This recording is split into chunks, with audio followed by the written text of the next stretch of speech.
مفتی اعظم ہند حضرت علامہ عبدالستار حمدانی صاحب زندہ نعرہ تکبیر نعرہ رسالت یا ایھا الذین آمنوا اتقوا اللہ وکونوا مع الصادقین سبحان اللہ سبحان اللہ صدق اللہ العلی العظیم وصدق رسولہ النبی الکریم ونحن على ذلك من الشاهدين والشاكرين والد التعظيم والاحترام حضرات سادات اکرام بالخصوص میرے آقا نعمت تاج گجرات شریف بھائی تاج شریعہ حضور سرکار سید سلیم باپو جو بھی راستے میں ہیں وزارت خود حاضر نہیں ہے لیکن ان کی روحانیت ہمارے ساتھ ہے. تمام حضرات اکرام علماء ذویل احترام اسلامی رشتے کی میری ماں اور بہنوں میرے عزیز بچوں اور اس گفتگو میں تشریف فرما میرے تمام سنی جنرل بھائیوں السلام علیکم. وعلیکم السلام ورحمۃ اللہ وبرکاتہ. اہل سنت کے قدیم دستور کے مطابق آواز گفتگو سے پہلے خروج شریف کے ساتھ آواز مدن برکہ رسالت مآب صلی اللہ علیہ وسلم میں درود پاک کرنا چاہیے. اللهم صل على سيدنا محمد وعلى ال سيدنا محمد وعلى ال اصحابه وسلم الصلاة والسلام عليك يا رسول الله صلى الله عليه وسلم. کہ رضا جامع نازل تیرے نظموں کے مثال واہ واہ واہ سبحان اللہ. بلبلے باغ مدینہ تیرا کہنا کیا واہ ہے. واہ خود فرماتے ہیں شکریہ اصفہان تم کلام رضا بے زبان بے زبان بے زبان. واہ واہ.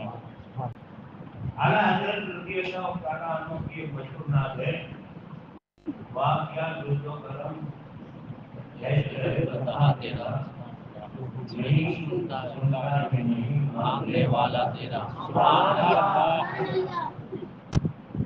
اس میں ایک شعر ہے تیرے قدموں میں جو ہے غیر قانونی کیا تیرے قدموں میں جو ہے غیر قانونی کیا دیتے ہیں کون نظروں میں چلے دیکھ کے تلوا تیرا. سبحان اللہ بے شک. ایک بات یاد رکھو آگا ہر شعر یا تو قرآن مجید کی اس آیت کا ترجمہ یا تفسیر ہے یا حدیث کا مطلب. سبحان اللہ. اس شعر میں بھی اردو ادب جس کو شاعری کہا جاتا ہے کہ صنعت قلمی ہے. صنعت قلمی ہم نے شاعری میں اس شعر کو کہا جاتا ہے کہ شاعر اپنے ایک شعر میں گزشتہ زمانے کا پورا واقعہ ہے. تو اس شعر میں میرے قدموں میں جو ہے بے کم حدیث کا ایک پورا واقعہ ہے. سبحان اللہ. جب حضرت عبداللہ ابن زید انصاری سرکار کی بارگاہ میں حاضر ہوئے تو پاؤں کی جانب سے آتی سبحان اللہ. سبحان اللہ. سرکار بستر نور پر اللہ فرمائے تنے اقدس پر ایک نورانی چادر چلی ہوئی ہے چہرے احمد باہر ہے اور پاؤں کے دونوں تلوے باہر. سبحان اللہ. حضرت عبداللہ ابن زید انصاری جب آئے تو ان کی پہلی نظر سرکار کے مقدس سبحان اللہ. سبحان اللہ. وہ مقدس تلوے کے جن قلبوں کے صدقے میں چاند اور سورج کو روشنی ملی. سبحان اللہ. بے شک بے شک. حضرت عبداللہ ایسے ان قلبوں کی خوبصورتی میں قلبوں کی نورانیت میں قلبوں کے حسن و جمال میں اسے کھو گئے کہ دنیا و ماں کے ہاتھ سے بے کرو. سبحان اللہ. آہستہ آہستہ آہستہ آگے بڑھنے یہاں تک کہ سرکار کے بستر نور کے قریب آ گئے. سبحان اللہ. سبحان اللہ. اب محبت کا تقاضا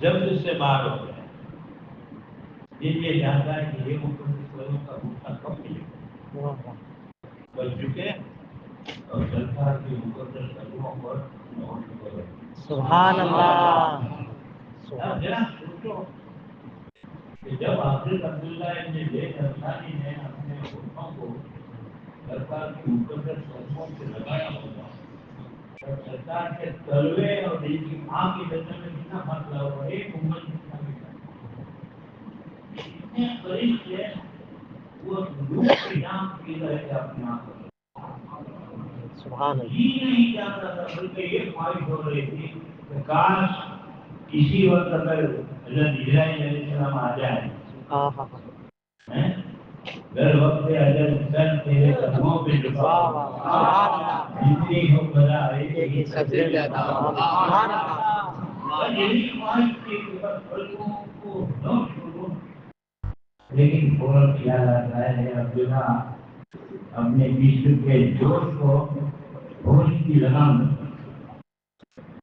تمہارے جوش سے ہو سکتا ہے سرکار کے آرام میں خلل ہو اللہ اللہ وہ میرے نام پاسا نہ چاہتے ہوئے بھی کلموں سے الگ ہو لیکن کلموں کی نورانیت سے کھو گئے سبحان اللہ کہ ٹھیک پھیر کر واپس جانا مناسب نہ سمجھا الٹے قدم چلنے سبحان نظر اندر سرکار کے تو سبحان اللہ یہاں سے ثابت ہوا کہ جو تعظیم کی چیز ہوتی ہے اس سے چیز نہیں دیتی جی بے شک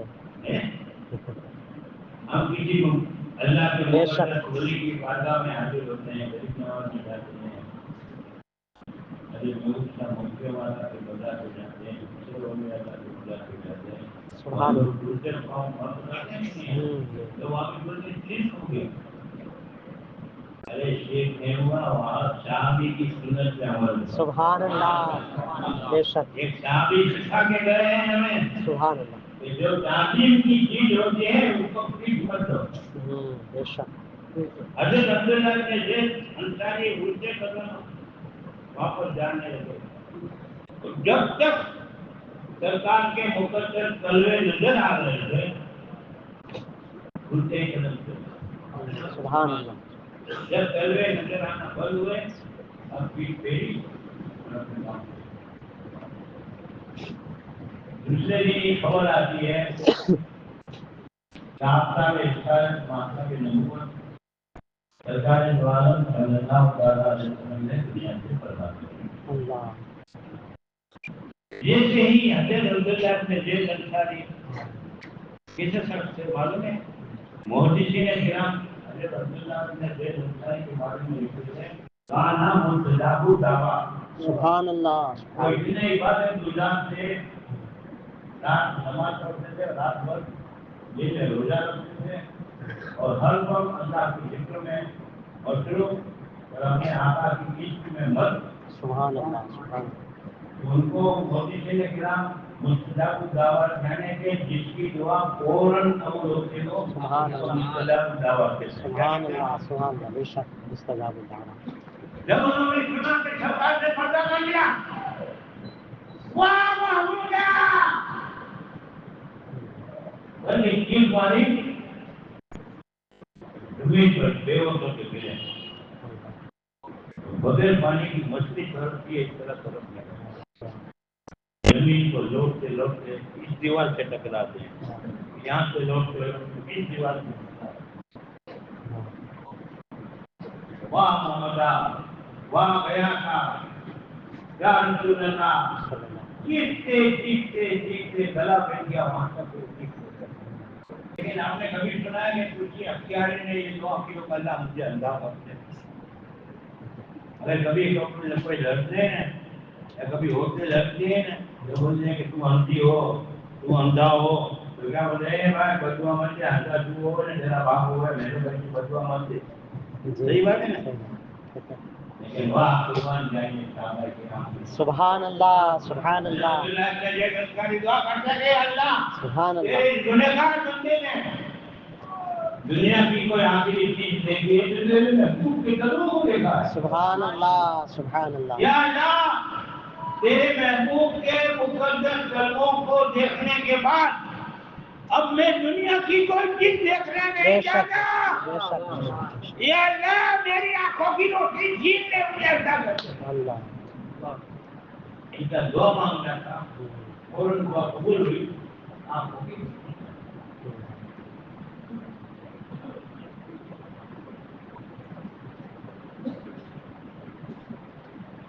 کئی دنوں تک صحابہ سے ملنے میں نہیں آئے مدینہ عجیب ہے صحابہ کرام کو جب معلوم ہوا کہ عبداللہ ابن زید انصاری کی آنکھیں سفید ہو گئی ہیں یعنی کہ روشنی چلی گئی ہے تو عجیب ہے صحابہ کرام ان کے پاس آتے تھے اور افسوس کرتے تھے کہ عبداللہ بڑے افسوس کی بات ہے کہ تمہاری آنکھوں کی روشنی چلی گئی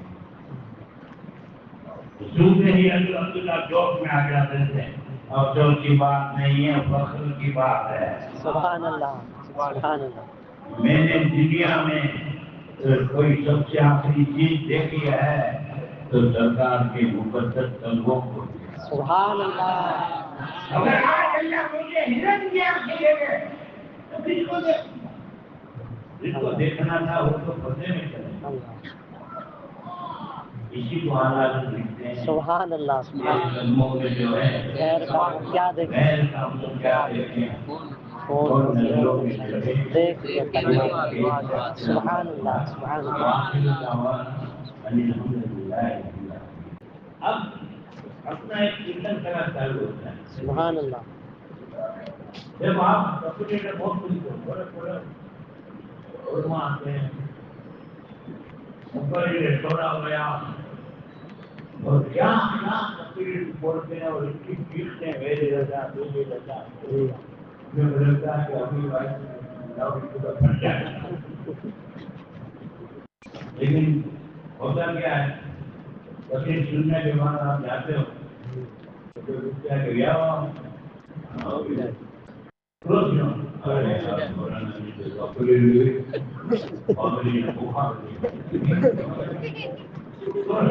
سمجھ میں کچھ نہیں آیا مزاق ہوتا ہے میں آپ کو آج مزہ نہیں کراؤں میں انشاءاللہ آپ کو آج مینی مناظر بنا دوں سبحان اللہ سبحان اللہ کہ میری گفتگو کی ابتدا میں نے آیت پڑھی یا جو الذین آمنوا اتقوا اللہ وقولوا مع وقولوا مع الصادقين الصادقین سبحان اللہ اے ایمان والو اللہ سے ڈرو اور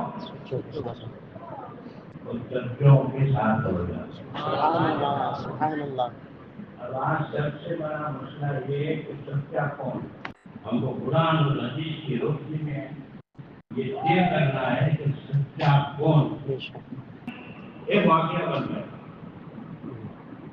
واقعہ یہ بن گیا کہ ملک حجاز میں ایک قبیلہ تھا قبیلہ ہے بنی غطفان یہ بنی غطفان کے لوگ جو تھے وہ سب جنتو مار جانور ان کا سردار تھا جبلا بھی ہے ہم غطفانی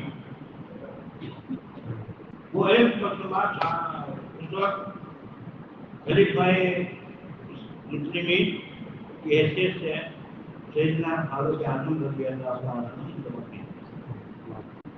فاروق اعظم رضی اللہ تعالیٰ عنہ کی خدمت میں حاضر ہوا اور عرض کرتا ہے کہ امیر المومنین میں اسلام سے بہت ہی متاثر ہوا ہوں اور میں آپ کے طرف سے حق عرض پر اسلام قبول کرنا چاہتا ہوں فاروق اعظم نے فوراً ان کو کلمہ پڑھایا وہ ہے کہ معزز مہمان کے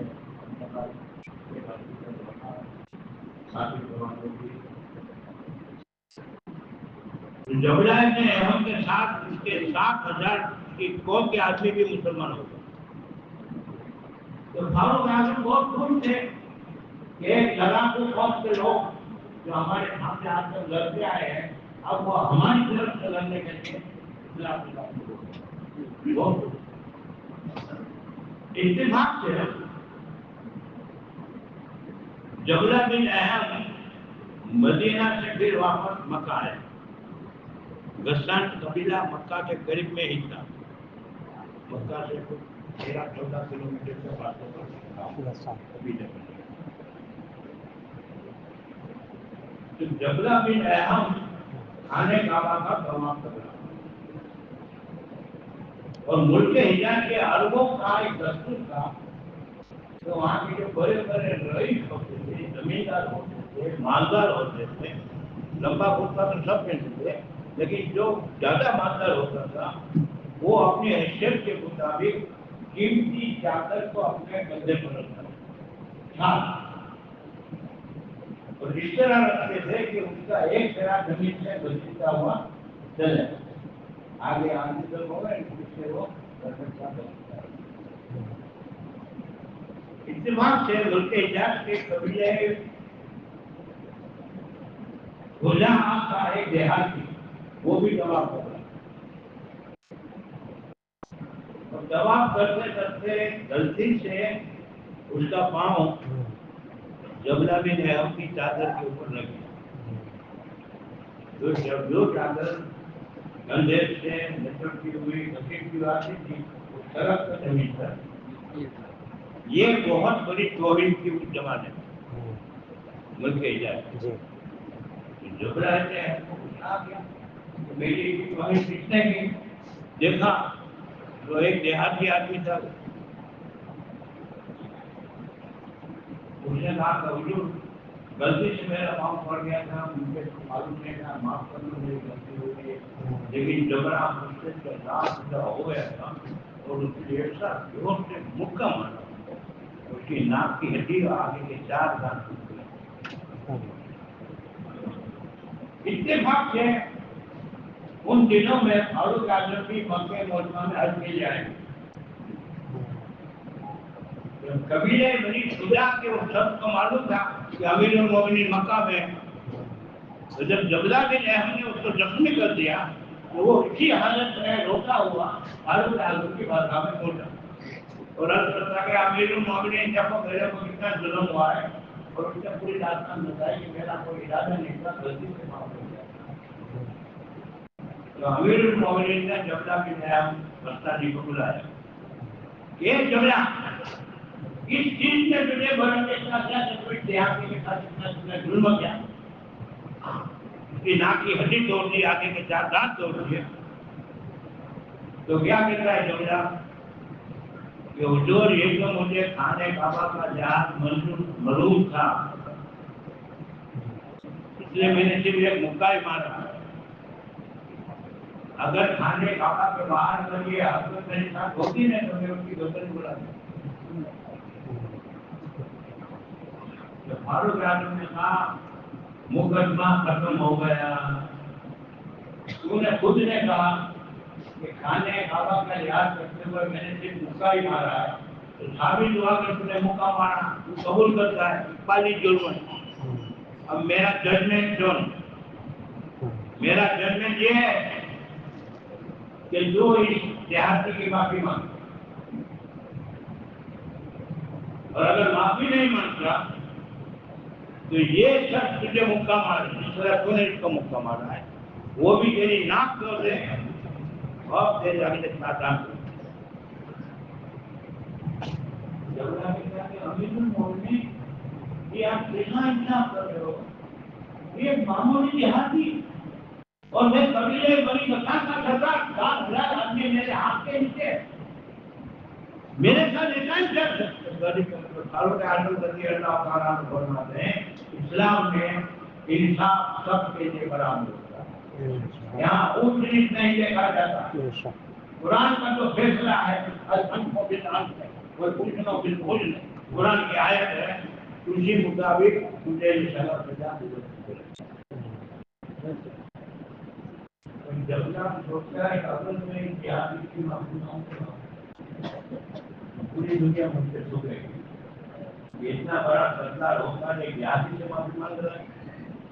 اور اگر معافی نہیں مانگتا اور یہ مجھے موقع مار کر میرا نام اور میرا خاندان توڑ دیتا ہے تو یہ دنیا میری نسل کی قیامت تک دنیا کو منہ دکھانے میں قابل نہ رہے گی کہ دیکھو ان کی حالت ہے بیاض تو وہ امیر المومنین سے کہتا ہے کہ امیر المومنین میں اس سے معافی مانگوں یا یہ مجھے مان کے میرے دانت توڑ ڈالے ان دونوں میں سے کون سی سزا میں قبول کروں یہ سوچنے کے لیے مجھے 24 گھنٹے کا وقت تو فاروق اعظم نے فرمایا اب یہ بھی میرے اختیار میں نہیں ہے میں نے ججمنٹ دے دیا بات ختم ہو گئی اب مجھے وقت چاہیے جو اس دیہاتی سے کچھ تو دیہاتی نے کہا کہ حضرت مجھے کوئی انتظار نہیں چاہے 24 گھنٹے کے بعد تو فاروق اعظم نے فرمایا دربار برخاست اور کل اسی وقت اس چیز کا فیصلہ ہوگا کہ یا تو یہ معافی مانگے گا یا تو یہ دیہاتی سے رات کو چھوڑ جائے دربار برخاست جبڑا نے کیا کرا معلوم ہے رات ہی میں منتقل ہو گئے اسلام کی فکر ہے اور اپنے 60,000 جنگجو لشکریوں کو لے کر ملک شام بھاگ گئے ملک شام بھاگ کر وہ ہرکل بادشاہ کے لشکر میں شامل ہو گیا تو ہرکل بادشاہ میں خوش ہو گیا کہ اب لوہے سے لوہا ٹکرائے گا کیوں کہ ملک شام کے لوگ فزیکلی تھوڑے کمزور ہوتے تھے ان کے مقابلے میں ہرکل کے لوگ زیادہ مضبوط ہوتے تھے ہرکل بادشاہ نے سوچا کہ اچھا ہوا جبلا بن احم اسلام سے منحرف ہو گیا مبتل ہو گیا اور ہمارے لشکر میں شامل ہو گیا اب ہم لوہے سے لوہے کو ٹکرائیں چاہے کوئی مرے گا تو رب کوئی شامی نہیں بنے گا تو اس نے عیسائی لشکر کے سپہ سالار باہان ہرمنی کا نام باہان ہرمنی کو کہہ دیا کہ اس کو تم آگے رہو اب اس زمانے میں جنگ کا دستور کیا تھا معلوم ہے آج ادھر بریک کا بہت یا وہ نہیں تھا ایک رستہ ایک طرف ہوتا تھا دوسرا رستہ دوسری طرف ہوتا تھا بیچ کا میدان خالی ہوتا تھا پھر لڑکا آ جاتا تھا ہے کوئی لڑنے والا آئے تو چاہے ایک آدمی نکلے 10 نکلے یہاں سے 10 نکلے وہاں سے 10 نکلے یوں تلوار سے جنگ ہوتی تھی یہ اس زمانے کا جنگ ہوتا اب دونوں کے لشکر میں خبری ہوتے تھے یہودیوں کے لشکر میں بھی ان کا لباس پہن کر مسلمان مجاہد بھی گھس گئے تھے اور اسلام کے لشکر میں بھی اسلامی ڈریس پہن کر یہودی بھی گھس آئے تھے تو اسلامی لشکر کے مجاہدوں میں جو یہودیوں کے لشکر میں خبری کی حیثیت سے گھسے ہوئے تھے انہوں نے یہاں پر کہا اسلامی لشکر کے سپہ سالار حضرت ابو عبیدہ بن جراح رضی اللہ عنہ سے کہا کہ حضرت اب دیکھو یہ کسی چال چل رہے ہیں کل ہمارے سامنے لڑنے کے لیے عربوں کو کر رہے ہیں کل ہمارے سامنے لڑنے کے لیے قبیلہ بنی غسان کے 60,000 آدمی میدان میں آئے ہلچل کرتے حضرت ابو عبیدہ بن جراح نے اپنے خیمے میں اسلامی لشکر کے سرداروں کو بلایا حضرت خالد بن ولید حضرت ابو سفیان بن حرب حضرت زبیر بن عوام حضرت بلال بن حضرت حضرت ناصر بن عمیرہ داعش حضرت عبادہ بن سامد وغیرہ جیسے دلیل فضل جو بھی اسلامی لشکر کے سردار تھے سب کو اپنے خیمے میں بلایا اور کہا کہ دیکھو آپ عیسائیوں نے ہمارے سامنے نیا فیصلہ شروع کیا ہے اب ہمارے سامنے لوہے سے لوہا ٹکرانے کے لیے کل ہمارے سامنے 60,000 قبیلہ بنی غسان کے مشرک عربوں کو میدان میں اتارنے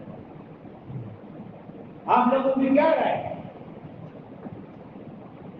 تو سب نے الگ الگ رائے کی آپ اس میں تفصیل میں نہیں جاؤں گا کس نے کیا رائے بہت لمبی داستان ہے میں آپ کو بہت کچھ بتانا ہے لیکن خالد بن ولید رضی اللہ عنہ کچھ نہیں بولتے چپ چاپ بیٹھے ہوئے ہیں اور کوئی بھی رائے دیتا ہے تو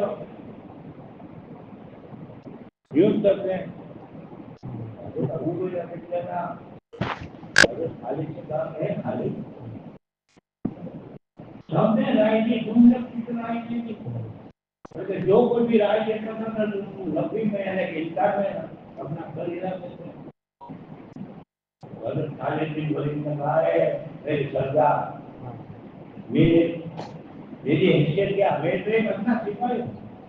جب اتنے بڑے بڑے سردار اپنی رائے دے رہے ہوں تو اس میں بیچ میں مجھے بولنے کا کوئی حق نہیں ہے. حضرت ابو عبیدہ بن جراح کہ نہیں خالد تمہاری رائے بہت اہمیت رکھتی ہے. حضرت خالد نے فرمایا کہ حضرت میری رائے اگر آپ جاننا چاہتے ہیں تو میری رائے یہ ہے کہ یہ لوگ ہمارے سامنے کل 7,000 اربوں کو میدان میں اتار کر ہم کو ایک سائیکولوجی ایفیکٹ دینا چاہتے ہیں. تو اے اربوں دیکھو اب تمہارے سامنے لڑنے کے لیے تمہاری ہی قوم کے عرب آ گئے، اب ان سے نپٹو. آج تک تو تمہارے سامنے ملک شام کے لوگ لڑتے تھے، اب تمہارے سامنے لڑنے کے لیے تمہارے ہی بھائی تمہارے ہی ملک کے عرب لوگ آ گئے ہیں. یہ ہم کو سائیکولوجی ایفیکٹ دینا چاہتے ہیں اور یہ جھگڑا بھی ہے ہم کے لشکر کو بہت بڑی اہمیت دے رہے ہیں. تو میں یہ چاہتا ہوں کہ ہم ان کو الٹی سائیکولوجی ایفیکٹ دیں، ہم ان کو یہ ایفیکٹ دیں کہ تم جس کو سرما سمجھ کر بہادر سمجھ کر ہمارے سامنے میدان میں اتار رہے ہو اس کی حیثیت ہمارے سامنے کھٹمل زندگی بھی نہیں ہے. نے کہا تو کیا کرنا تھا؟ حضرت خالد بن ولید عرض کرتے ہیں اے میرے سردار اگر آپ اجازت دو تو میں صرف 30 آدمی لے کر 60,000 کو لڑنے کا. سبحان اللہ. کتنے آدمی؟ یہ آج کل کی بات نہیں ہے. علامہ محمد ابن عمر باقی رضی اللہ تعالیٰ علامہ باقی نے اپنی کتاب حضور شام میں یہ پورا واقعہ سبحان اور اس کو بہت ہی آسان اردو زبان میں اور گجراتی میں بھی میں چاہتے ہیں نام پہ مزہ ہے پورا واقعہ لکھ دیا ہے. یہ جنگ 14 دن چلی، 14 دن کی جنگ نہیں بتاؤں گا، خالی پہلے دن کی جنگ بتا رہا ہوں.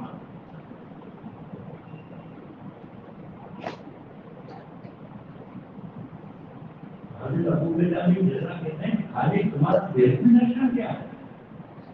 60,000 کے سامنے تو 30 آدمی کو لے کر کرنے جاتے ہو.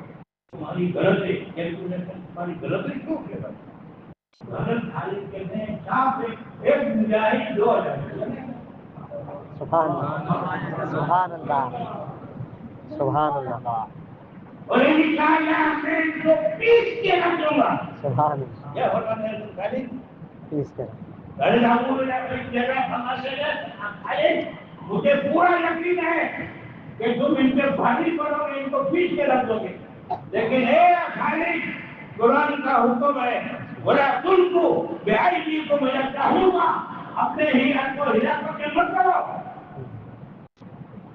اور اللہ فرماتا ہے لا یکلف اللہ نفسا الا وسعها، اللہ کسی نفس کو اس کی بساط سے زیادہ تکلیف نہیں دیتا. اے خالد میں آپ کو اجازت نہیں دیتا. بہت لمبی بحث چلی. حضرت خالد نے کہا امیر موقع ہمارے سردار میں بھی اصحاب رسول سے ہوں. سبحان اللہ. مجھے بھی قرآن معلوم ہے، مجھے بھی حدیث کے ارشادات معلوم ہیں. پھر آخر یہ دیکھ آیا کہ صرف 60 آدمی کو لے کر حضرت خالد صبح میں 60,000 سے لڑنے لگے.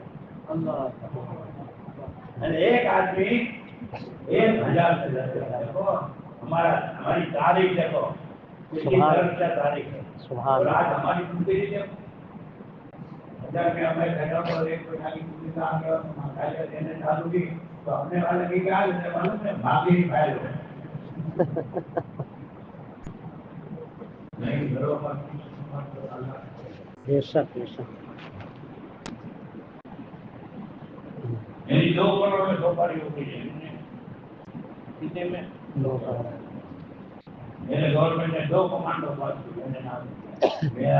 میرے پاس تیرے کمانڈو سے بہت بڑا کمانڈو. سبحان اللہ. میرا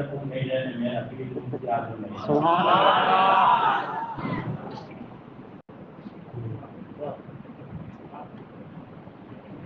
اب اس زمانے میں جنگ کا قانون یہ تھا کہ دونوں لشکر اگر میدان میں آ گئے اور اگلے دن کی میٹنگ کھیل ہوئی اور کل جنگ لڑنی ہے یہ طے ہوا ہے اور پھر رات میں دونوں لشکر کی سردار اگر سوچیں کہ بھائی دلہا ہے ویوستھا ہے دلہا کی آئے یا شروع ہے تو وہ لڑائی شروع کرنے سے پہلے پھر ڈسکس کر سکتے ہیں. حضرت خالد جب 7 آدمی کو لے کر میدان میں آئے تو جبلا بھی ڈیم اگر میں دیکھا آپ یہ ڈر گئے ہمارا 11,000 کا لشکر ہمارے پاس سب اسلحہ ہتھیار یہ سب دے کر اب جو پسینہ اترا ہے تو دیکھو وہاں پر فائنل ڈسکس کے لیے آ رہے ہیں. جبلا یہ سمجھا کہ پھر بڑے کی ڈسکس کرنے آ رہے ہیں.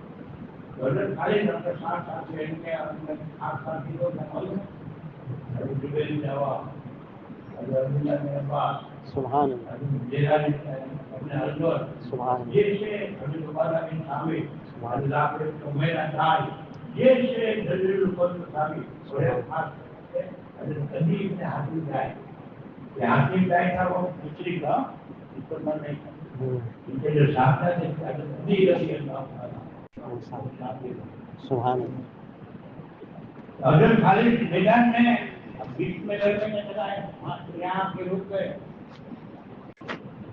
سوچتا ہے کہ یار یہ رک کیوں ہے حضرت خالد کیا کرنے لگے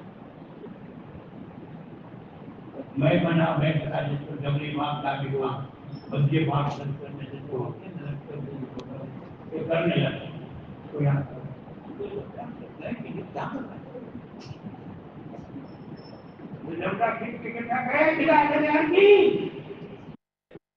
تم کیا بات کرنے کے لیے آئے ہو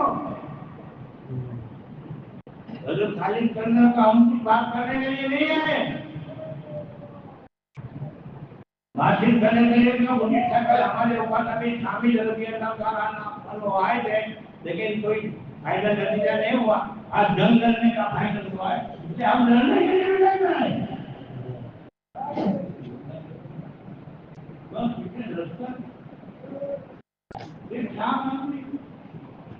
حضرت خالد فرماتے ہیں کہ جبلا یہ ضرورت سے ڈبل ہے واہ واہ سبحان اللہ میں تو صرف 30 سے کر آ رہا تھا سبحان اللہ سبحان اللہ لیکن ہمارے لشکر کی جو حضرت ابو عبیدہ بن جرح وہ ہم سے بہت زیادہ محبت کرتے ہیں سبحان اللہ ہمیں اپنے مطلب کا بہت تکلیف ہو یہ ان کو گوارا نہیں ہوتا تو انہوں نے شاخ کے بجائے جس کے میں انہوں نے اجازت نہیں دی کہ نہیں جانا تو انہوں نے ساتھ میں اجازت دی تو میں تو ضرور سے ڈبے لگایا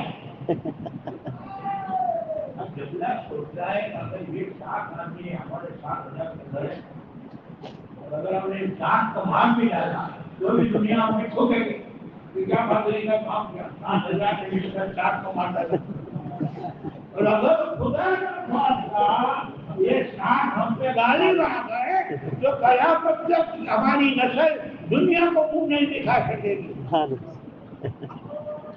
اب اس زمانے میں جنگ کا ایک قانون بھی تھا کہ اگر دونوں لشکر آج جیسے جنگ کا قانون ہوتا ہے جیسا سول ایریا ہوتا ہے وہاں موبائل نہیں بھی جائے ایسے اس زمانے میں جنگ کے قانون اس زمانے میں جنگ کا قانون یہ تھا کہ اگر دونوں لشکر میدان میں لڑنے کے لیے اتر گئے اور کھلے کی بات چیت بھی نہیں ہوئی اور لڑنا طے ہوا اور ایسے ٹائم میں اگر کوئی لشکر لڑنے سے انکار کرے تو اس کو سامنے والے لشکر سے سرنڈر ہونا پڑے اور جو لشکر سرنڈر ہوگا اس کا تمام مسئلہ تمام ہتھیار سامنے والے کو دے دینا تو جبلا سوچتا ہے کہ اگر ہم لڑتے ہیں تو دنیا سوچتی ہے اور اگر نہیں لڑتے تو 11,60,000 آدمی کا ہتھیار ان کو اگر مل گیا تو یہ تو ہمارے پر کیا بچا کے اگر تلوار نہیں ہے کھجور کی چھانٹے لے کے لڑنے آئے سبحان تو جملہ کہتا ہے اے میرا لڑکی اور لڑکا لے کر آؤ خالد کہنے کا تو ہمارے میں کائے وہ تین انٹرفیئر کرتا ہے یہ ہمارا لک آؤٹ ہے جتنی ریکوائرمنٹ تھی اس سے تو ڈبل لے آیا اس کے بعد بھی وہ کہتا ہے خود ہی ریلیشن میں دیکھتے ہیں میں نہیں بدلتے جو بھی ہوگا تیار نہیں ہو سکتے اگر بھائی نے سوچا کہ اس کو اٹھانا چاہیے اگر بھائی چلے تو وہی جملہ ہے نا کہ جو اسلام لایا تھا پھر مرتد ہو گیا ہاں گھر گندی پھیلے تو نکل تو میں بھی نکل جاؤں تیرے اردو سے زمین کو معاف کر دو واہ واہ سبحان اللہ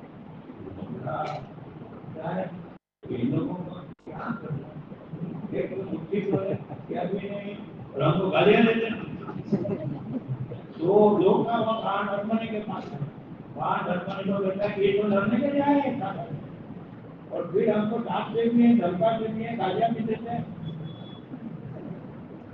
وہاں ڈرمانے کہتا ہے اس کو ریپ کرنا کیا کرتے ہیں للکار کرتے تو جبلا نے اپنے 60,000 آدمی کو کہا کہ ایک دانت کو کچل کے رکھ دو ختم کر دو 60,000 یہودی حضرت خالد نے شخصیوں کو کیا کہا کہ تم لاؤں میں خرید لے گا ٹھیک ہے سب کے ہاتھ میں 12 یہ 60,000 لوگوں کے 60 لاکھ کوئی ہمارے قریب آنے والا نہیں ہے جو آئے گا اس کو لے جا ہمارا لے گیا اس کو ہماری تلوار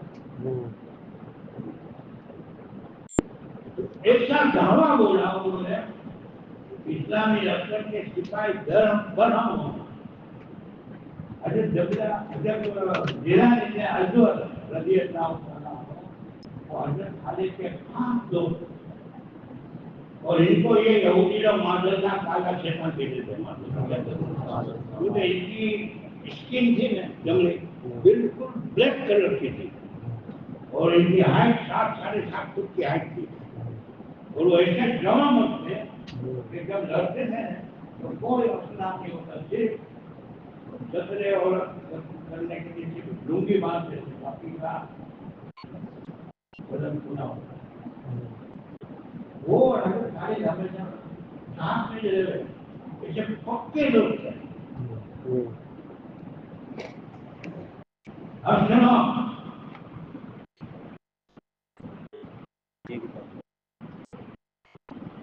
اس کتاب میں وہابی کہتا ہے یا رسول اللہ کہنے والا مجھ ہو معاذ اللہ حضرت رافع ابن حمیرہ کا اور حضرت جلال ابن حضر رضی اللہ عنہ فرماتے ہیں کہ جب یہودیوں کا 60,000 لشکر ہم پہ ٹوٹ پڑا تب ہم نے دیکھ لیا کہ اب شہادت ہمارے نصیب میں پکی ہو گئی اب ہمیں انقریب جامع شہادت دینے کا لیکن پھر بھی ہم مایوس نہیں ہوئے ہم نے پکارنا شروع کیا یا محمد یا رسول اللہ ہماری مدد کرو یا رسول اللہ ہماری مدد کرو بولتے تھے حضرت صحابہ کرام سب کہہ رہے ہیں چلیے 14-15 میں سبحان اللہ کے سامنے کہہ رہے ہیں سبحان اللہ بے شک تو حضرت جلال ابن حضر رضی اللہ عنہ فرماتے ہیں کہ جب ہم نے یہ نعرہ لگایا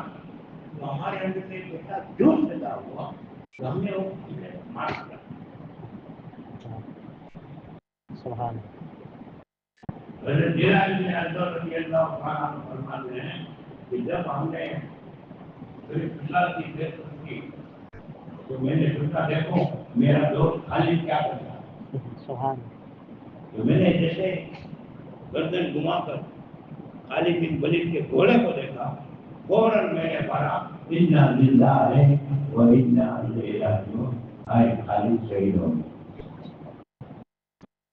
میرے پاؤں گلے سے زمین نکل گئی میری آنکھ سے آنسو ڈالے اسلام نکل پڑا اتنا بڑا مجاہد شہید ہو گئے پھر میں نے سوچا کہ ہو سکتا ہے خالد شہید نہ ہوا زخمی ہو کے نیچے پڑا ہوں اگر میں اس کو اٹھا کر فوراً اسلام خیمے میں پہنچ جاؤں اور اگر وقت پر ان کی ذمہ داری ہو گئی تو ہو سکتا ہے کہ وہ بچ بھی جائے یا یہ بھی ہو سکتا ہے کہ وہ واقعی شہید ہو گئے ہوں تو جس طرح حضرت حمزہ رضی اللہ تعالیٰ عنہ نے جس طرح کے ساتھ ان مشرکوں نے بے ہوش کی ہو سکتا ہے کیونکہ خالد بن ولید کے نام سے ملک شام کا بچہ کام کرتا. خالد بن ولید کے جسم کے ساتھ بھی یہ لوگ کوئی ناجائز حرکت نہ کریں تو میں ان کی ڈیڈ باڈی کو اٹھا کر اسلامی درشن کے خیمے میں پہنچ جاؤں اور اسلامی شریعت کے مطابق ان کی ترتیب ترتیب کروں. یہ سوچتے میں نے لڑتے آہستہ اپنا گھوڑا حضرت خالد کے گھوڑے کے قریب لیا. کیا دیکھتا ہوں حضرت خالد بن ولید سے صحیح تھا. سبحان اللہ. بے شک بیٹھے ہوئے کچھ ڈھونڈ رہے ہیں. ٹوپی. میں نے کہا ہے خالد کیا کر رہے ہو؟ سبحان اللہ. علامہ واقعی کہتے ہیں قال خالد انا قلن زبردی قد وقع. سبحان اللہ. سبحان اللہ. کہتے ہیں میری ٹوپی گر گئی اور تو ڈھونڈ گیا. سبحان اللہ. سبحان اللہ. سبحان اللہ. حضرت جلال ابن ابی رضی اللہ تعالیٰ عنہ فرماتے ہیں یہ خالد بیٹوں میں بہت ہوشیار، بہت دانا، بہت عقل مند سمجھ جاتا ہے. لیکن آج مجھے معلوم ہوا جو بھید نمبر کے بیوقوف آدمی ہو ہمارے حضرت کا نام اور نشان دو. ایک معمولی ٹوپی کے لیے اپنی جان کو خطرے میں ڈالے ہوئے ہو. حضرت خالد کہتے ہیں جناب یہ معمولی ٹوپی نہیں. سبحان اللہ. سرکار دو عالم صلی اللہ علیہ وسلم. سبحان اللہ. سبحان اللہ. بے شک. اور جب میں یہ ٹوپی کو ڈھونڈ کر اپنے سر میں نہیں رکھوں گا ہماری خدا نہیں. سبحان اللہ. جیسے ہی حضرت خالد نے ٹوپی کو اپنے سر پہ رکھی سبحان اللہ. ایسا جنگ کا ماحول ہوا. علامہ واقعی فرماتے ہیں کہ دنیا کی ابتدا سے رکھ کر اسی جنگ کبھی نہیں ہوئی. بے شک. اسلامی لشکر سے صرف 15 مجاہد شہید ہوئے اور صرف 13 ہوئے، باقی گئے واپس گئے. اور عیسائی لشکر سے 5,500 تک. کتنے؟ 5,500. اب اس زمانے میں قاعدہ تھا کہ جنگ شروع آسان کے بعد ہی شروع ہوگی اور جیسے ہی شروع ہوا جنگ بند. اس زمانے کا انٹرنیشنل گروپ سورج گروپ ہوا. دونوں لشکر اپنے 15 غائب ہو گئے تھے. اس کو ڈھونڈنے کے لیے خالی رات بھر پھر میں لگ گیا. وہ بھی نہ ملا. تو وہاں نارملی جبلا بھی ہم کو کہتا ہے کہ جبلا تو بھی رہا ہے کیونکہ ملک کے علاق کا باشندہ ہے. یہ دہلی سے کون سے لوگ ہیں؟ تم لوگ ادھر بولتے ہو تو شام کے سامنے تو مار کھا کے آئے ہو. 5,000 کو مار کے آئے ہو. تو جبلا کہتا ہے جبلا ان کی تلوار میں جو جوش ہے اس قسم کا جوش ہے کہ ان کی تلوار ٹکرا کے یا تو ٹوٹ جاتی ہے یا تو ہاتھ ٹوٹ جاتی ہے. پھر وہ ہمارا کو راج الملی کی طرح کاٹی پھینکتے ہیں. تو باہر نرموں نے دیکھا ہے کہ ہمارے پاس ان کی تلوار کا جواب نہیں ہے. ان کا جواب ایک ہی ہے. لشکر نے 1,30,000 سے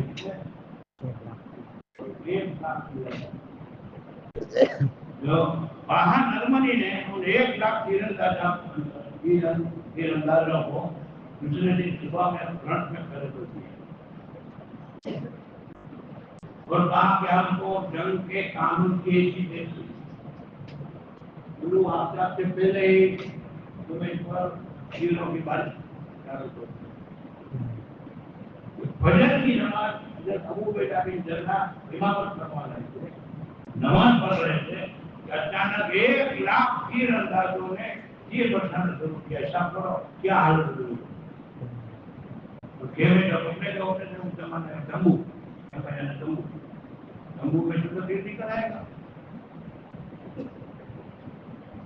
تقریباً 800 صحابہ کی آنکھیں کھل گئی. حضرت ابو سفیان ابن حرب امیر معاویہ کے والد ماجد رضی اللہ عنہ ان کی آنکھیں کی تیر اندازی قیامت برپا ہو گئی اسلام کی. خالد نے سب کو کہا زمین پر الٹے لے لیا.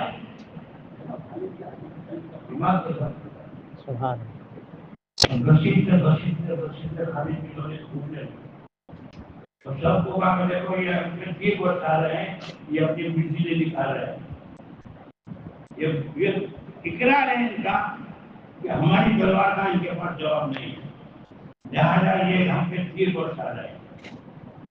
اگر تم موت کو اپنی جان سے زیادہ عزیز سمجھتے ہو تو میرا ساتھ دو۔ تو کیا کرنا ہے؟ تو بولا ہے ہاتھ میں ڈال دے اور اس کو اس طرح رکھو کہ تمہارا دل اور تمہاری آنکھ پہ تیر نہ لگے، خالی بیچ کا میدان ہے وہ ہم کو دیکھنا ہے۔ ہم لوگ یہاں سے ایک دم تیز رفتاری سے دوڑ کر اس راستے میں گھس جاؤ، بس اتنے میں جو تیر ہم پہ لگے وہ لگنے دو، کہاں بھی لگے، یہاں لگے، یہاں لگے، پاؤں میں لگے، صرف آنکھ تو بالکل نہ لگے اتنی ایک جگہ لگے۔ پھر اگر ہم وہاں پہنچ گئے تو پھر ہماری تلوار کا ان کے پاس کوئی جواب نہیں۔ سبحان جب یہ دور ہے تو تیر اندر کے ہاتھ میں سے تیر اور کمان چھوٹ گئے، یہ انسان ہے کہ جنات ہے، تیروں کی بارش کے سامنے دوڑتے ہوئے آ رہے ہیں۔ پھر انہوں نے خیر روز نئی اس کے میں آتی گئی، 14 دن جو اسلامی لشکر سے 5,500 شہید ہوئے، 5,000 ان کے لشکر سے 6 لاکھ مرے۔ ایک دوسرے میں جنگ ہوئی ہے، جنگ کنسلی، اس میں 10,000 کے لشکر کے سامنے صرف 12 صحابی لڑے، اس میں 40 تھے۔ تو یہ پوری تاریخ کا انہوں نے جائزہ لیا کہ اسلام کو ہم فیس ٹو فیس کی فائٹ میں نہیں جیت سکتے، اگر اسلام کو ڈیمیج کرنا ہے تو مسلمانوں بھی سے ڈیمیج کرو۔ اور انہوں نے اس کی بنائی کہ ہم ہمارے آدمیوں کو مسلمان کے روپ میں اسلامی ملکوں میں بھیج کر اسلام کو تو عبداللہ ابن سبا یہودی جو شیعہ فرقہ کا بانی تھا،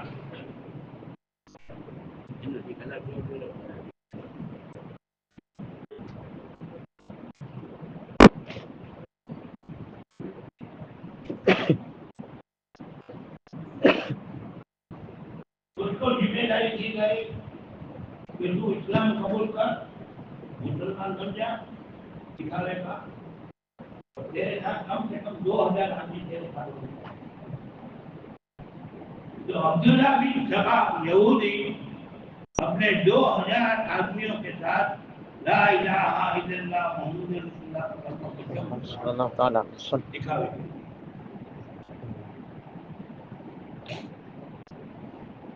اس زمانے میں خلافت کی باپ لوگ اور کاجو کیا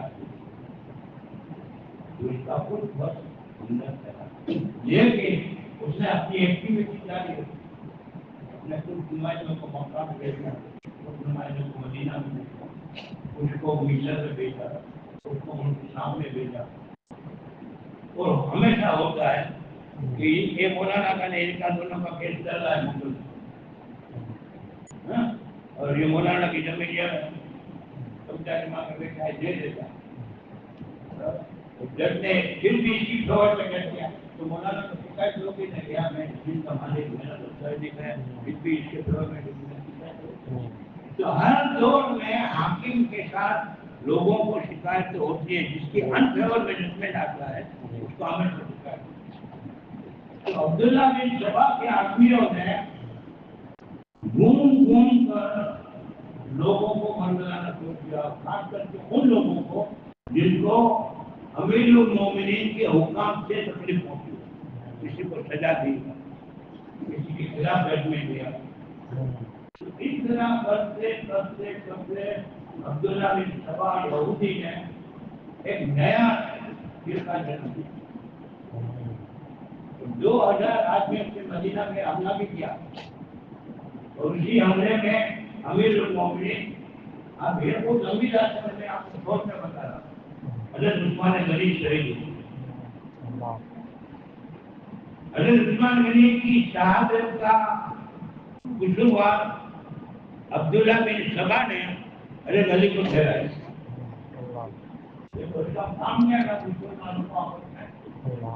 مسلمانوں میں دو گروہ ہو گئے، ایک حضرت علی کا گروہ اور ایک حضرت عثمان غنی کا گروہ۔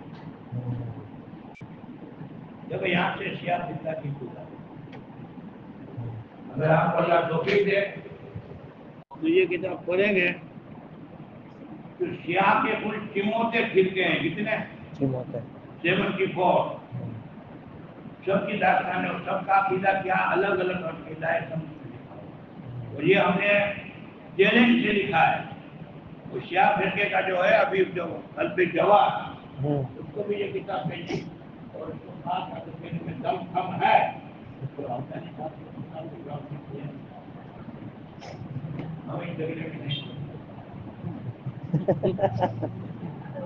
آج ایران سے میں خود ابھی حیدرآباد گیا تھا، میرے بھائی داڑھی والا عالم میں کیا کام کرتا ہے؟ ایمبرائڈری کپڑے، ایمبرائڈری والا کام ہے، کوئی میکینک ہے، کوئی بلڈر ہے، داڑھی ہے، ٹوپی ہے، حیدرآباد چلے جاؤ، لکھنؤ چلے جاؤ، صرف اتنا کہو مجھے موڑا ہے کس طرح کا کام کرنا ہے، وہ سے نہیں تیرا نام کیا ہے، تیرے باپ کا نام کیا ہے، ایک سوال پوچھتے ہیں، بول کتنے پیسے جائیں گے؟ ابھی یہ جیت پور والا لایا ہے 4 کروڑ روپیہ، جو کل مجھے پوجا نہیں کرتا 4 کروڑ روپیہ پیسے کی اتنی بہتر ہے، ہر مہینے کروڑوں میں اربوں روپیہ آ رہا ہے، کتنا؟ اربوں روپیہ۔ جہاں جہاں ہم نے ایک مشن چلایا، ہمیں کسی شیعہ کو سنی نہیں بنانا، ہمیں کسی وہابی کو بھی سنی نہیں بنانا۔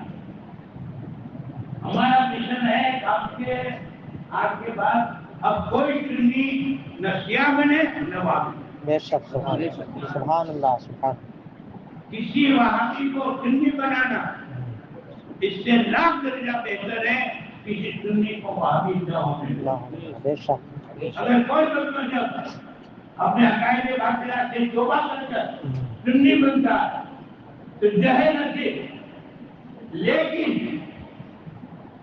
اگر وہ نہیں مانتا تو اعلیٰ حضرت نے فرمایا تیری دولت سے چھینا نہیں، یہ چولہے بنیاد ہے، میری بات سنو، میرے بات کہنے سنی جنتی بھائی، یہ چولہے بنیاد ہے، وہ ایمان کی صفائی۔ آدمی کا مطلب پہلے تو ٹیکنالوجی تھا، آج سے 20-25 سال پہلے یہ ہمارے حاجی صاحب کو پوچھو، اس کے زمانے میں اگر بچپن جو ہوتا تھا نا تو لوگ اس سے بات بھی نہیں کرتے تھے، جواب بھی نہیں دیتے تھے، صحیح بات ہے۔ اور آج آؤ بھائی آپ یہ بھی ہیں شادی بیاہ کا رشتہ کرتے نہیں کرتے، وہ تو سب لوگ ختم ہو گیا، اور کیا بولنے والے میں کسی کو بات نہیں دینا چاہیے، کسی کو کس کو کیا بولنا، کافر کو بھی کافر نہیں کہنا چاہیے، کیا بولتا ہے معاذ اللہ، کس کو کافر نہیں کہنا چاہیے؟ کافر کو بھی کافر نہیں، تو پہلے تو وہ بول رہا ہے کافر ہے، جی کیا بولتے ہیں کافر کو بھی کافر مت کہو، کس کو کافر مت کہو؟ کافر کو تو پہلے تو کافر کہہ رہا ہے،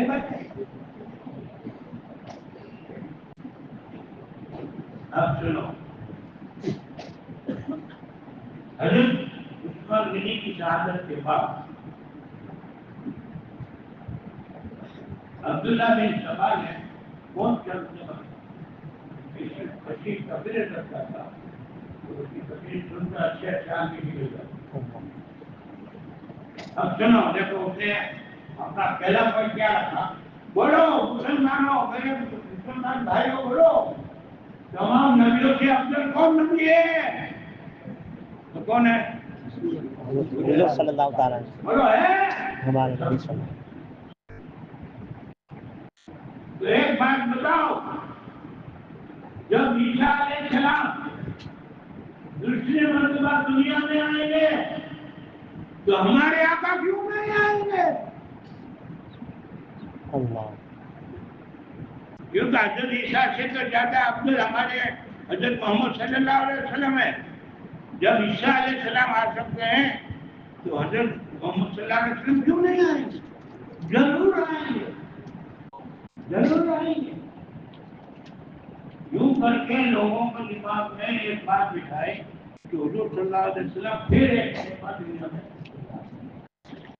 دوسری چوک سے یہ باری ہے کہ موسیٰ علیہ السلام کا وزیر کون تھا؟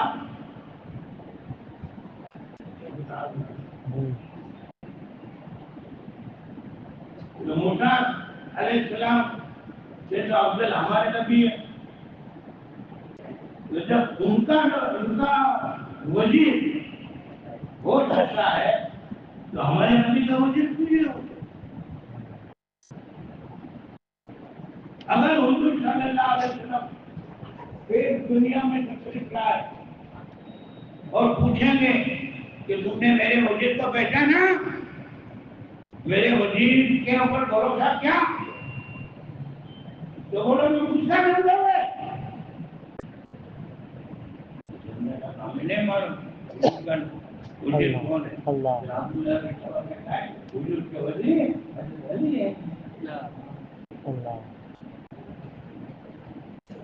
اب سمجھے عثمان غنی کا جو گروپ تھا اس کی ڈیمانڈ غنی سے یہ تھی کہ قاتلہ میں عثمان کو سزا دی جائے، ان کو ارسٹ کیا جائے اور قتل عثمان کا بدلہ لیا. اس کی رہبری حضرت زبیر بن عوام اور حضرت طلحہ نے زید کی تھی. حضرت طلحہ نے عبید کی تھی. یہ دونوں اثر مبصرہ میں تھے. حضرت طلحہ اور حضرت زبیر بن عوام. حضرت زبیر بن عوام حضور صلی اللہ علیہ وسلم کے پھوپھی جات بھائی تھے.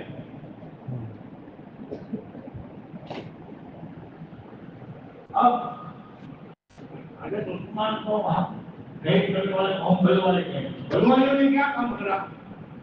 حضرت عثمان کو شہید کرنے کے بعد اکثر جو بڑے بڑے مین آدمی تھے وہ لشکر ہجری میں شامل ہو گئے.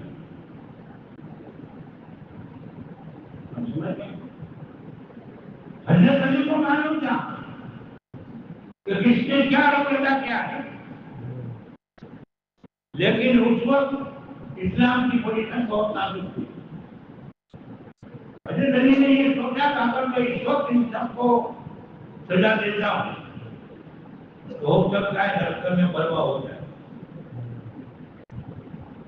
سامنے والے گروپ میں حضرت زبیر بن عوام اور حضرت طلحہ بن عبید حضرت علی سے اصرار کرنے لگے امیر المومنین. حالانکہ حضرت زبیر اور حضرت طلحہ نے دونوں نے حضرت علی کے ہاتھ میں بیعت کی تھی. اور بعد عرض کرنے لگے سرکار آپ قافلہ میں عثمان کا کچھ نکال دو. حضرت علی نے کہا انشاءاللہ عنقریب بلوائیوں کو میں حراست میں لوں گا اور ان کو بڑی سے بڑی سزا دوں گا. لیکن اس وقت جو مدینہ میں لشکر ہے وہ کافی نہیں. کیوں کہ اگر اس لشکر میں جو قافلہ میں عثمان گھس گئے انہوں نے اگر بلوا کر دیا تو پورا لشکر ہماری مخالفت میں کھڑا ہوگا. لہذا میں یہ سوچتا ہوں کہ مکہ معظمہ میں جدہ میں اور دیگر مقامات پر شاہد وغیرہ میں جو اسلامی لشکر ہے اس کو میں یہاں بلا لوں.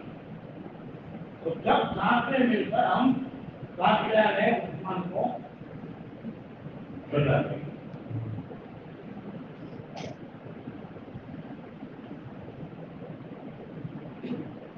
لیکن ضلع ہوتا تھا. حضرت عثمان کے قاتلوں کو سزا دلوانے کے لیے پبلک بہت ہی مشکلات میں تھی. اور بار بار حضرت زبیر اور حضرت طلحہ کو کہتے تھے کیا ہوا تم سے حضرت علی نے وعدہ کیا تھا، تو انہوں نے کہا کہ بے شک امیر المومنین اپنے وعدے میں برحق ہیں، سچے ہیں، صادق ہیں، دیانتدار ہیں، وہ ضرور باقیہ میں دشمن کا بدلہ دیں گے، لیکن اس وقت کے حالات اتنے نازک ہیں کہ اس وقت اگر کچھ بھی قدم اٹھایا جاتا ہے تو اسلام کے لیے مشکل ہو جاتا ہے۔ اتفاق سے ان دنوں میں حضرت عائشہ صدیقہ رضی اللہ تعالیٰ عنہا حج کے لیے مکہ گئی، تو حضرت زبیر بن عوام اور حضرت طلحہ نے سوچا کہ اگر ہم دونوں مکہ پہنچے اور حضرت عائشہ صدیقہ رضی اللہ تعالیٰ عنہ کو سمجھا کر ان کے ذریعے حکم جاری کرے تو مکہ کا جو لشکر ہے، جدہ کا جو لشکر ہے، ادھر ادھر جو دوسرا کا لشکر ہے، وہ سب کا سب مدینہ پہنچ جائے تو ہو سکتا ہے کہ حضرت علی کے ہاتھ ایک دم مضبوط ہو جائیں گے، تو اپنے ہاتھ مضبوط ہونے پر حضرت علی ضرور اپنا واقع ہوگا، اس لیے یہ دونوں حضرت عائشہ کو سمجھائے، رسول کو بھی روانہ کرنے کا آرڈر دکھوایا، تو یہ جب آ رہے تھے تب عبداللہ بن سبا کو بھنک لگ گئی، تو زبیر بن عوام اور طلحہ بن عبید مکہ سے لشکر لینے کے لیے گئے، تو انہوں نے ایسا ناٹک کیا کہ جنگ دفن ہو گئی۔ اب جنگ جمل کس طرح ہوئی، کیوں ہوئی، کب ہوئی، اس کی تفصیل میں اگر جائیں گے نہیں تو پورا وقت اس میں نکل جائے گا۔ جنگ جمل پھر کیا ہوا، شیعہ فرقہ آہستہ آہستہ پھیلا، شیعہ فرقہ اتنا خطرناک فرقہ ہے کہ وہ کسی بھی آدمی کو پیسے کے بلبوتے سے خرید سکتا ہے۔ ایران سے کروڑوں میں اربوں روپیہ ہر مہینے آتا ہے، حیدرآباد آتا ہے اور لکھنؤ دو جگہ، لکھنؤ ہے یو پی، بہار، بنگال، اتراکھنڈ اس شہر میں پیسے جاتا ہے، اور حیدرآباد سے گجرات، مہاراشٹر، راجستھان اس طرف آتا ہے۔ اب شیعہ فرقہ بدنام ہو گیا، تو شیعہ فرقے نے کیا کہا، ہم شیعہ نہیں ہیں، ہم تو مولائی ہیں، ابھی مولائی سلسلہ چلا، کیا بولتے ہیں معلوم ہے، ہمیں کوئی انٹرسٹ نہیں ہے، بس ہم کو تو یہ ہے کہ یہ تینوں خلیفاؤں نے حضرت علی کی خلافت کا حق مانا، یہ بتانے جو ہوا عبداللہ مودی سے دہلی میں لکھی ہوئی،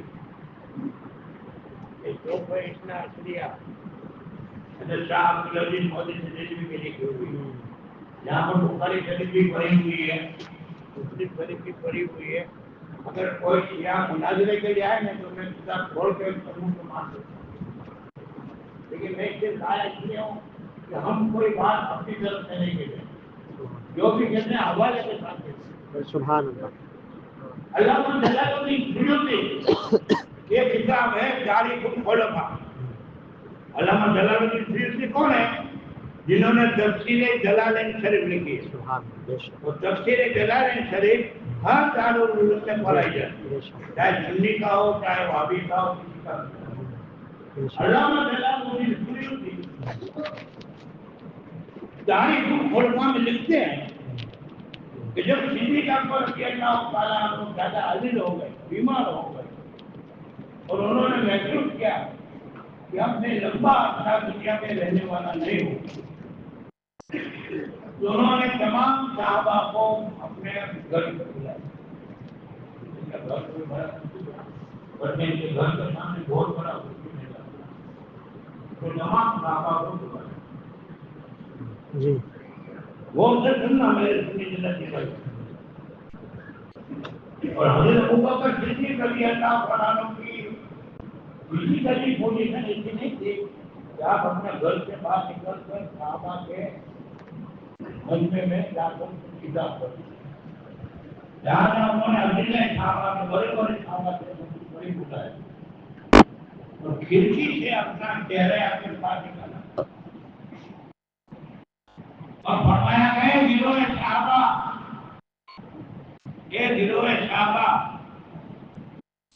اب میں اپنی زندگی کے بارے میں کچھ نہیں کہہ سکتا کہ میں اب اتنا تمہارے درمیان رہوں، میں بہت جلد ہو جانے والا ہوں، لہذا میں نے یہ سوچا ہے کہ میرے پاس خلافت کے تعلق سے تمہارے اندر کوئی جھگڑا نہ کھڑا ہو جائے، اس لیے میں نے تمہارے لیے ایک خلیفہ چنا ہے دلی کا، اور مجھے امید ہے کہ میں جس شخص کا نام دوں گا تم اسے ضرور منظور کرو گے۔ تمام صحابہ نے کہا ہے امیر المومنین، آپ نے جس کا نام طے کیا ہے وہ ہمیں منظور ہے۔ ایک صحابی نے بھی مخالفت نہیں کی، مخالفت اگر کسی نے کی تو حضرت علی نے، حضرت علی کھڑے ہو گئے، کہا گیا امیر المومنین اگر وہ خلیفہ عمر کے علاوہ دوسرا کوئی ہے تو ہمیں منظور نہیں۔ سبحان اللہ، کون کہتا ہے؟ حضرت علی، حضرت علی، سبحان اللہ، سبحان اللہ، بے شک۔ تم کہہ لو حضرت علی کا اب چھین لیا، تاریخ الخلفاء میں لکھا ہوا ہے، بخاری شریف میں آپ نے واضح کہا ہے، ہم آپ کو پروف دے سکتے ہیں، ہمارے سامنے ان کے کوئی عالم کو بٹھاؤ وہ اس کو پتا چلے کہ حقیقت کیا ہے۔ بے شک۔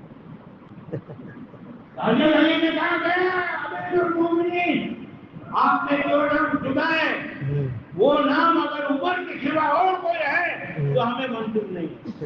حضرت ابوبکر صدیق فرماتے ہیں علی وہ میں نے عمر کو ہی چنا ہے۔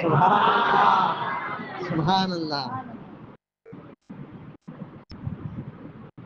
اب یہ رسومات ختم ہو گئے کہ خلافت ٹوٹی تھی، وہ حضرت علی نے ہمارے پتی عمر کے سوا دوسرا کوئی ہوگا۔ اب کیا بولتے معلوم ہے، عمر اور ابو بکر نے اپنے جسم کی زمین کھا گئے، بولتے کہ نہیں بولتے ہیں، سنا ہے آپ وہ زمین کون سی تھی؟ باغ فدر، کیا بولتے ہیں؟ باغ فدر۔ ان جاہلوں کو اتنا بھی نہیں معلوم کہ سرکار کی ایک زمین نہیں تھی، یہ باغ فدر نہیں تھی، 3 زمینیں تھی، ایک خیبر کی زمین، ایک بنی نذیر کی زمین اور ایک فدر کی زمین۔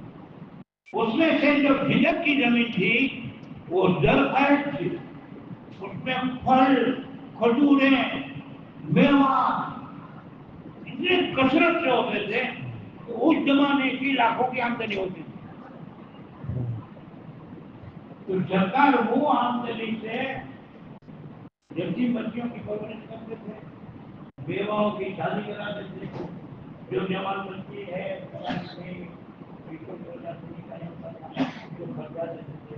جو مجاہد جہاد کرنے کے لیے جانے کا ارادہ رکھتا ہو، اس کے پاس گھوڑا نہ ہو، ہتھیار نہ ہو تو سرکار کو گھوڑا لے دیتے تھے، ہتھیار لے دیتے تھے۔ اسی طرح سرکار اب چلو اب آپ لوگ عربی تو نہیں سمجھ رہے ہیں، انہوں نے اپنی دعوت کی، ہمارے پاس دلیل ہے